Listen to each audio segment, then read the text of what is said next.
Existen básicamente 4 razones por las cuales apoyo la candidatura de Jordi Portabella. La primera es no solamente por lo que nos promete que hará, sino por todo lo que ya hizo. Eso nos garantiza que aquellos compromisos que tendrá con los animalistas para los próximos 4 años realmente se cumplirán. Luego lleva un programa electoral realmente completo, no solamente con ideas y propuestas, sino con proyectos concretos y con una agenda para cumplirlo.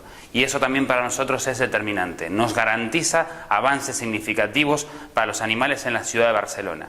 Pensemos que la ciudad de Barcelona no solamente se ayuda a los animales que viven en nuestra ciudad, sino también que tiene una proyección pública internacional muy importante. Barcelona es uno de los referentes en protección de los animales a nivel mundial y tenemos que seguir manteniendo esta postura y esta candidatura mundial.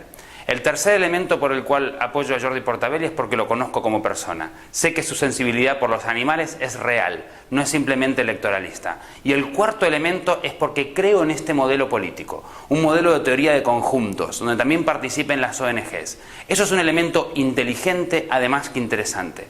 Las ONGs son probablemente hoy el detonante del cambio mundial, tender hacia al cambio que todos queremos, un cambio de pacificación, de seguir hacia las políticas verdes, un cambio de encuentro social, pero además las ONG somos especialistas en aquellos puntos que tocamos, por lo cual es inteligente para la administración contar con especialistas y asesores completamente gratuitos, que no cuesten ni un duro al ciudadano que realmente se está sintiendo asesorado mediante el sector político. Por eso, por esas 4 razones, creo que la candidatura de Jordi Portabella es la mejor opción para los animales en Barcelona y también con proyección mundial.